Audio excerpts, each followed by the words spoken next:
आपका हमारे channel NSTI take info में स्वागत है। जैसा कि कल हम पढ़े थे कि देखे थे कि यहाँ पे क्लास 10th का मैथ और साइंस का सिलेबस क्या था, उसके आधार पे हम आज मैथ का पहला चैप्टर जो संख्या पद्धति है उसको पढ़ेंगे। उसमें मेनली ये 4 चैप्टर आते हैं, तो ये एक्चुअली आता है 5 मार्क्स का, 5 नंबर का आता है बोर्ड एग्जाम्स में।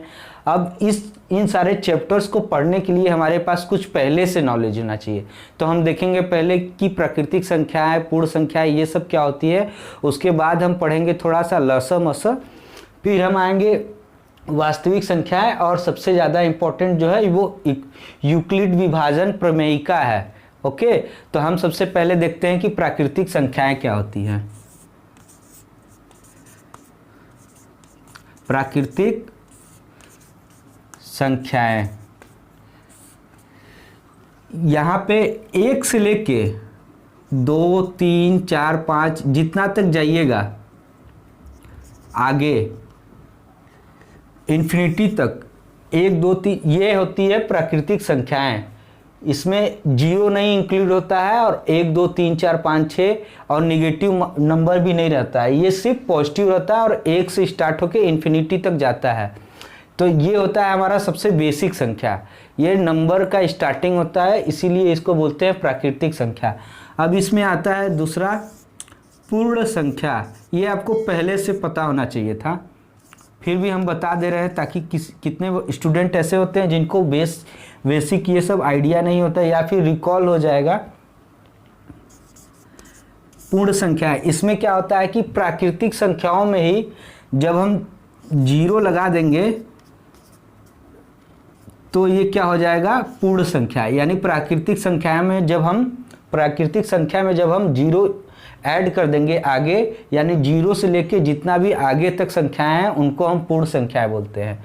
अब इसमें आते हैं हम तीसरा पूर्णांक संख्याएं। इसमें क्या होता है कि ये एक स्केल होता है, यहाँ पे 0 होता है, ओके, 1, 2, 3 डॉट डॉट। अब इधर क्या होता है, 0 के इधर क्या होता है, निगेटिव में होता है यही चीज़ सब कुछ, -1, -2, -3 डॉट डॉट।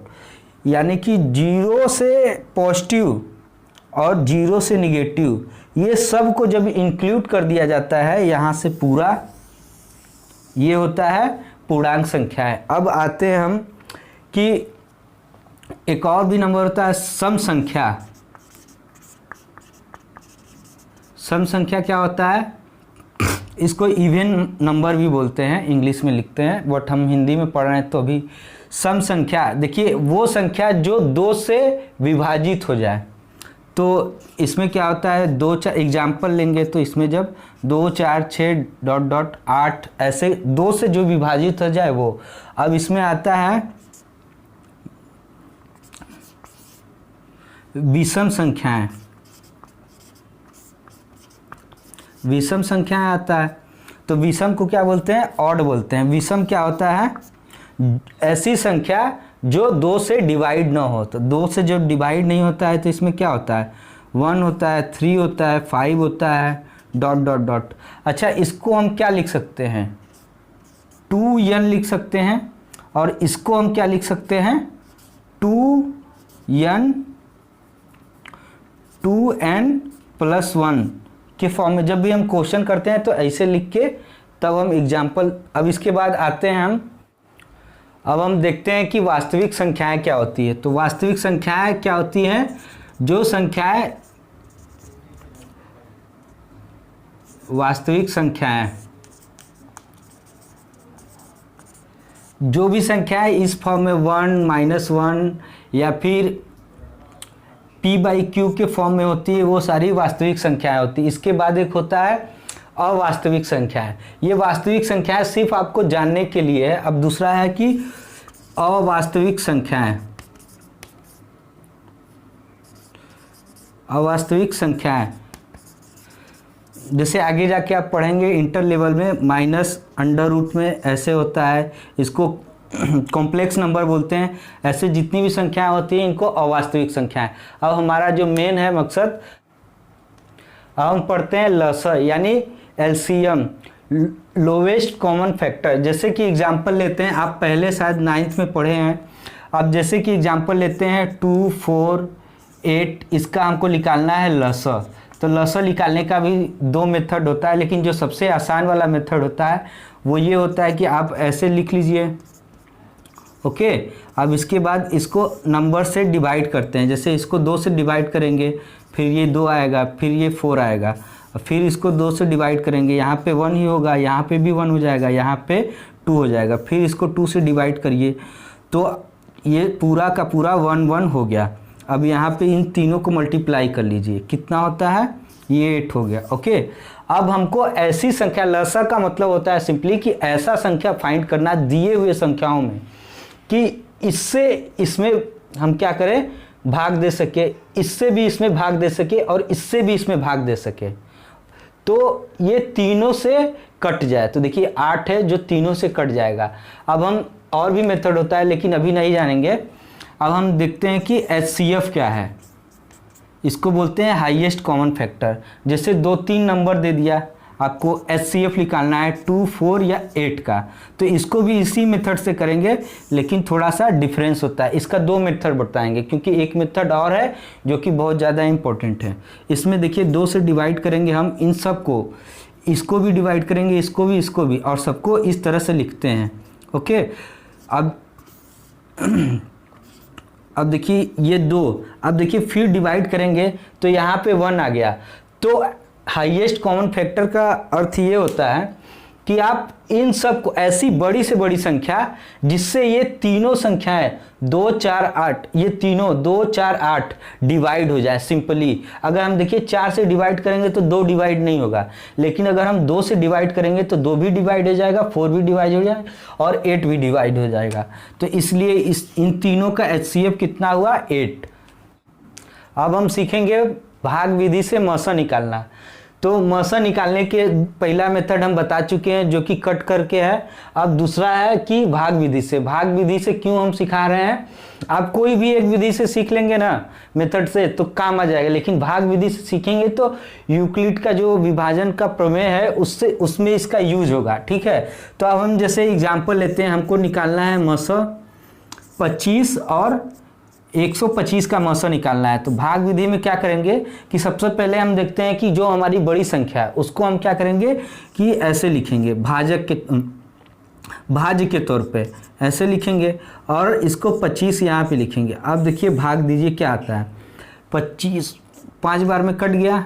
ठीक है, 5 बार में कट गया, यानी कि इन दोनों का मसा कितना आया, मसा आया आपका 25। आप नहीं विश्वास चेक कर लीजिए कि एचसीएफ क्या है, हाईएस्ट कॉमन फैक्टर, यानी वो बड़ी से बड़ी संख्या जो 25 और 125 को कट कर दे। तो देखिए 25 से अब जब डिवाइड करेंगे तो 1 बार में कटेगा, यहाँ पे 5 बार में कटेगा, वही चीज़ यहाँ पे है। अब हम और एक एग्जाम्पल लेते हैं। ठीक है, अब हम लेते हैं 7 और 343, ये दूसरा एग्जाम्पल है। तो अब देखिए ये बड़ा है ये छोटा है। ओके, तो अब हम देखते हैं 343 को डिवाइड करेंगे हम, भाग करेंगे हम 7 से। ओके, तो यहाँ पे देखिए 4 बार में गया 28 आया। ओके, और यहाँ पे कितना आ जाएगा 6 और ये 9 बार में कटेगा ना, 9 7 63। अब देखिए 63 कट गया, यानी इन दोनों का कितना आया मसा हमारा आया 7 आया। अब इसी तरह से क्या है कि एक भाग निकालने का मेथड होता है, जैसे कि हम किसी संख्या को भाग देते हैं, जैसे 70 में हम भाग दिए 3 से। ठीक है, या फिर इसको और बड़ा कर सकते हैं, 8 से भाग दे लीजिए। तो हम देखिए क्या करते हैं, भाग देने में लिखते हैं ऐसे लिखते हैं। अब देखिए 7 से भाग देंगे कितना बार जाएगा, 8 8 64, यानी 8 बार जाएगा। कितना आएगा हमारा, यहाँ पे 6, ये कट जाएगा। अब देखिए इसको क्या बोलते हैं, इसको बोलते हैं भाजक। इसको क्या बोलते हैं, इसको बोलते हैं भाज्य, इसको क्या बोलते हैं, भागफल, इसको बोलते हैं भागफल, और ये क्या है, शेषफल। अब देखिए आप आगे आएंगे, यूक्लिड विभाजन क्या है। तो देखिए इस चीज को हम कैसे लिख लेते हैं, इस चीज को हम लिखते हैं कैसे, भाज्य बराबर भाजक गुणे भागफल प्लस शेषफल। ओके, शेषफल, और यही क्या है, यूक्लिड का सिद्धांत है। यही चीज यहाँ पे बताया गया था यूक्लिड के द्वारा कि हम भाग जब देते हैं तो इस तरह से इसको हम लिख सकते हैं। आप कोई भी संख्या देखिए ना, यहीं पे इसको प्रूफ करके देखते हैं। ओके, अब हम प्रूफ करते हैं कि देखिए ये वाला जो हम लिखे हैं ये नीचे, ये सही है कि नहीं। तो देखिए क्या करेंगे, हम सबसे पहले भाजक और भागफल का मल्टीप्लाई करेंगे। ठीक है, तो देखिए भागफल 8 है और भाजक 8 है, तो यहाँ पे क्या करेंगे 8 × 8, और फिर प्लस क्या करेंगे शेषफल। शेषफल कितना है हमारा, शेषफल है हमारा 6।